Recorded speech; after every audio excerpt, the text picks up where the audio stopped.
மத்திய அரசு கொண்டு வரும் எந்த ஒரு திட்டம் நன்மை தீமை ஆராயாம ஊழல் செய்வதற்காகவே ஆதரிப்பதாக எதிர்க்கட்சி தலைவர் சொல்றாங்க. எந்த திட்டத்தை கொண்டாந்து இருக்கிறாங்க, எந்த திட்டத்தை நாங்க ஆதரிச்சிருக்கோம், எந்த திட்டத்தை நாங்க எதுக்கல சொல்லுங்க. இந்த நீட் தேர்வு எப்பொழுது வந்தது? 2010 திராவிட முன்னேற்ற கழகம் மத்தியில் ஆட்சி அதிகாரத்தில் இருக்கும் பொழுதுதான் இந்த நீட் கொண்டு வந்தாங்க. அப்ப நீட் தேர்வை கொண்டு வந்து காங்கிரஸ் தலைமையில் அரசு அங்கம் வைத்து திராவிட முன்னேற்ற கழகம் கொண்டு வந்தது. அவர்கள் தடுத்து நிறுத்துவதற்கு போராடணும். நாங்க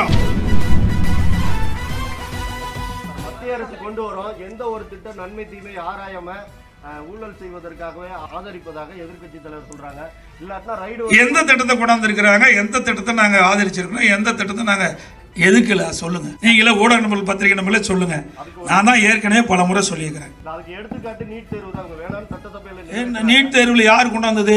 நாங்கள் சட்டமன்றத்திலே அழகாக பேசினாரு எங்களுடைய சுகாதாரத்துறை மந்திரி. பத்திரிகை நம்பர்களுக்கு தெரியும், ஊடக நம்பர்களுக்கு தெரியும். இந்த நீட் தேர்வு எப்பொழுது வந்தது? 2010 திராவிட முன்னேற்ற கழகம் மத்தியில் ஆட்சி அதிகாரத்தில் இருக்கும் பொழுதுதான் இந்த நீட் கொண்டு வந்தாங்க. அப்போ வாய் மூடி மௌனமா இருந்தீங்களா? பதவி வேணும், பதவி சுகம் வேணும், நாட்டு மக்களை பத்தி கவலை இல்லை. அப்ப நீட் தேர்வை கொண்டு வந்து காங்கிரஸ் தலைமையில் அரசு அங்கம் வைத்து திராவிட முன்னேற்ற கழகம் கொண்டு வந்தது. அவர்கள் தடுத்து நிறுத்துவதற்கு போராடணும். நாங்க முடியல. அவை பாதிக்கப்படக்கூடாது என்பதற்காக கிராமப்புறத்தில் இருக்கின்ற மாணவ மாணவிகள், ஏழை குடும்பத்தில் பிறந்த மாணவ மாணவிகள் ஒருவர் கூட பாதிக்கப்படக்கூடாது என்பதற்காக உள்ஒதுக்கீடு 7.5% கொண்டு வந்தோம். வேற யார் கொண்டு வந்தா? எதிர்க்கட்சி கேட்டாங்களா?